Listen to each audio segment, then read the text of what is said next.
नमस्कार। आकाशवाणी से प्रस्तुत है समाचार संध्या।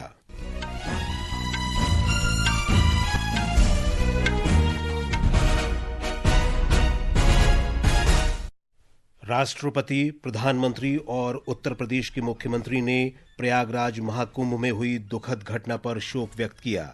संगम घाट पर 30 लोगों की मृत्यु, 60 घायल। उत्तर प्रदेश सरकार ने न्यायिक जांच के आदेश दिए। मौनी अमावस्या के अवसर पर प्रयागराज में त्रिवेणी संगम पर 7 करोड़ से अधिक लोगों ने पवित्र डुबकी लगाई। सरकार ने 34,000 करोड़ रुपए से अधिक के परिव्यय के साथ राष्ट्रीय महत्वपूर्ण खनिज मिशन को मंजूरी दी। गन्ना फीड स्टॉक से प्राप्त एथेनॉल के खरीद मूल्य को भी दी स्वीकृति। 76वां गणतंत्र दिवस समारोह आज नई दिल्ली के विजय चौक पर बीटिंग रिट्रीट समारोह के साथ संपन्न हुआ और नीदरलैंड्स में विस्कॉन जी शतरंज टूर्नामेंट में विश्व चैंपियन डी गुकेश 9वें दौर तक शीर्ष पर, 10वां दौर जारी।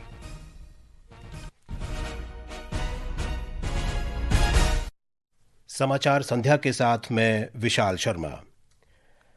प्रयागराज में महाकुंभ के संगम घाट पर आज तड़के हुई घटना में 30 लोगों की मृत्यु हो गई और 60 अन्य घायल हो गए।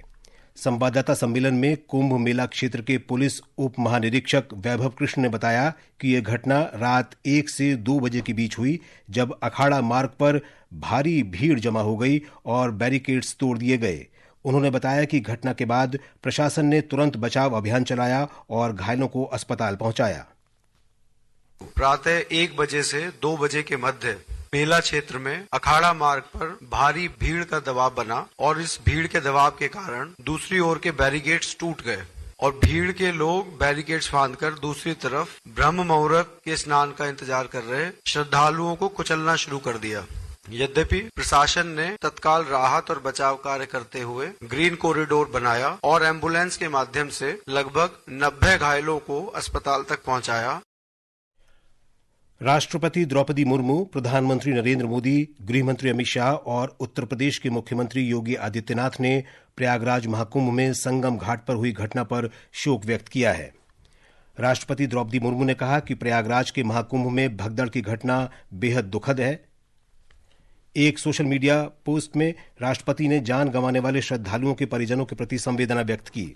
मैं महाकुंभ में जो दुखद हादसा हुआ है, उस हादसे में प्रभावित परिवारों के प्रति संवेदना व्यक्त करता हूं और घायलों के जल्द स्वस्थ होने की कामना करता हूं। मैं यूपी सरकार के साथ निरंतर संपर्क में हूं। मौनी अमावस्या की वजह से करोड़ों श्रद्धालु आज वहां पहुंचे हुए हैं। कुछ समय के लिए स्नान की प्रक्रिया में रुकावटें आई थी, लेकिन अब कई घंटों से सुचारू रूप से यात्री स्नान कर रहे हैं।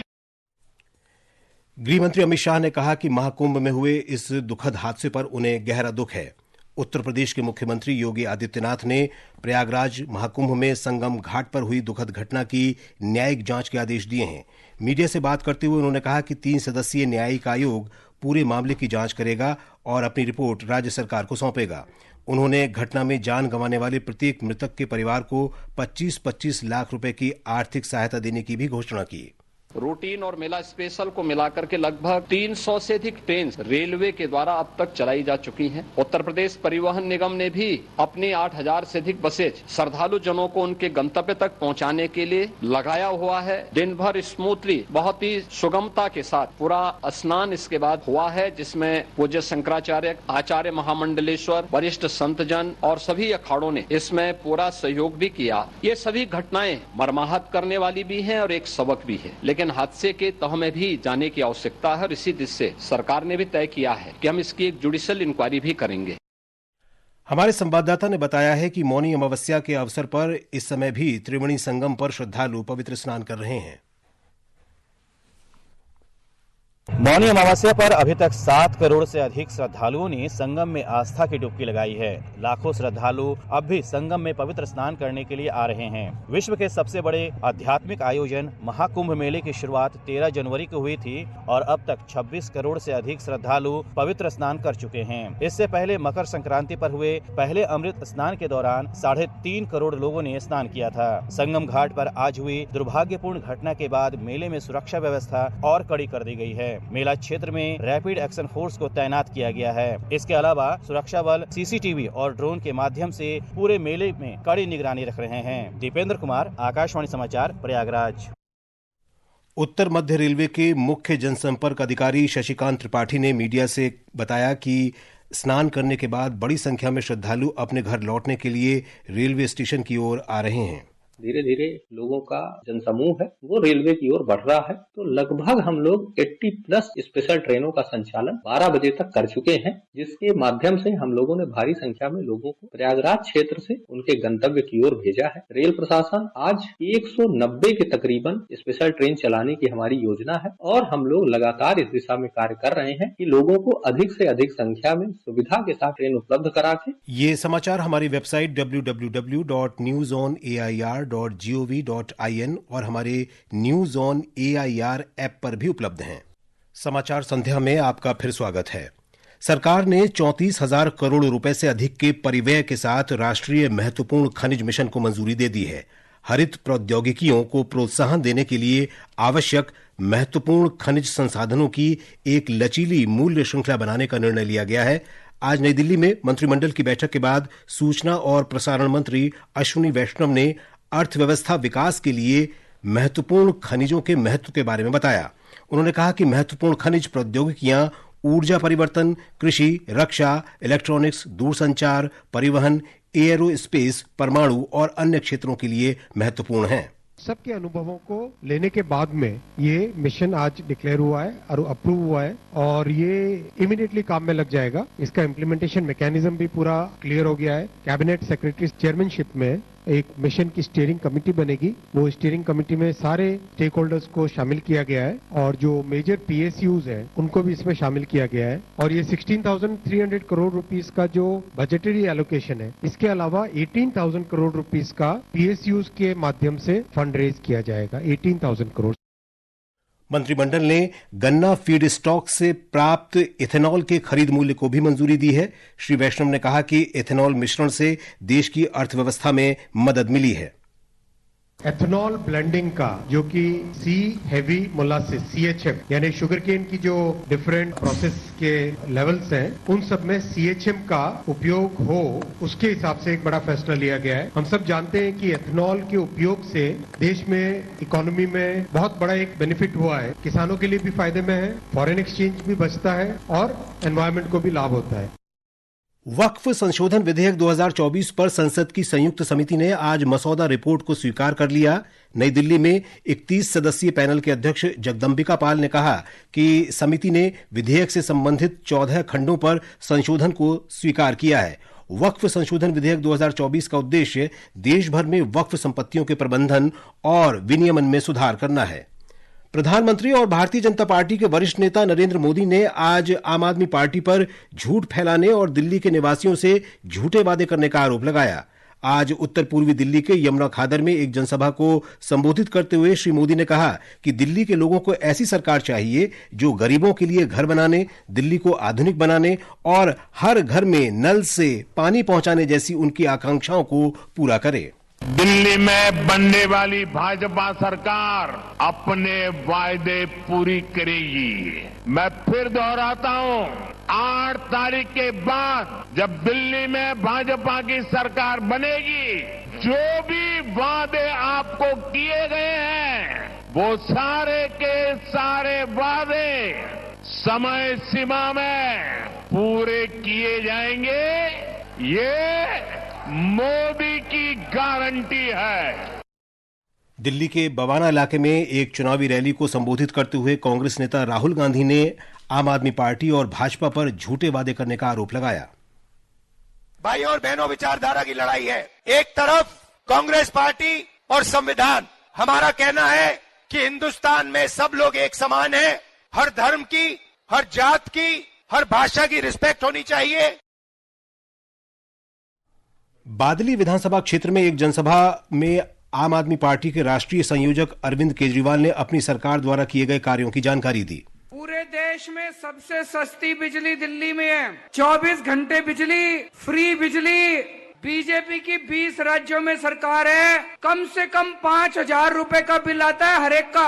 आप यहाँ पे इतने सारे लोग आज मेरे भाई बहन आ रखे हैं, आप में से कई लोग उत्तर प्रदेश के होंगे, कई लोग हरियाणा के होंगे, कई लोग राजस्थान के होंगे, बिहार के होंगे।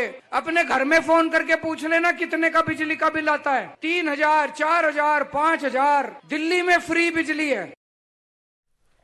दिल्ली विधानसभा चुनाव की तारीख नजदीक आने के साथ ही राजनीतिक हलचल बढ़ती जा रही है। हमारे संवाददाता ने बताया है कि राजनीतिक दलों के बीच आरोप प्रत्यारोप का दौर तेज हो रहा है। दिल्ली में अगले महीने की 5 तारीख को होने वाले विधानसभा चुनाव के लिए राजनीतिक दल जी जान से जुटे हुए हैं। मतदाताओं को लुभाने और अपने उम्मीदवारों की जीत प्रशस्त करने के लिए राजनीतिक दलों ने अपने अभियान तेज कर दिए हैं। भाजपा, आम आदमी पार्टी और कांग्रेस के प्रमुख नेता ताबड़तोड़ रैलियां और रोड शो कर रहे हैं। भाजपा के वरिष्ठ नेता और प्रधानमंत्री नरेंद्र मोदी ने आज गोंडा विधानसभा क्षेत्र के करतार नगर में एक चुनावी रैली को संबोधित किया। अपने भाषण के दौरान श्री मोदी ने आम आदमी पार्टी पर यमुना नदी के बारे में झूठ फैलाने और दिल्ली वासियों से झूठे वादे करने का आरोप लगाया। वहीं उत्तराखंड के मुख्यमंत्री पुष्कर सिंह धामी ने बदरपुर इलाके में चुनाव प्रचार किया। इस बीच कांग्रेस पार्टी ने मुफ्त स्वास्थ्य बीमा देने का वादा करते हुए अपना चुनावी घोषणा पत्र जारी किया। कांग्रेस नेता राहुल गांधी ने बवाना इलाके में एक रैली को संबोधित किया और श्री केजरीवाल पर झूठे वादे करने का आरोप लगाया। आम आदमी पार्टी के राष्ट्रीय संयोजक अरविंद केजरीवाल ने बादली और तिमारपुर इलाके में एक सार्वजनिक रैली को संबोधित किया, जबकि पंजाब के मुख्यमंत्री भगवंत मान ने राजौरी गार्डन, तिलक नगर और विकासपुरी इलाके में एक मेगा रोड शो किया।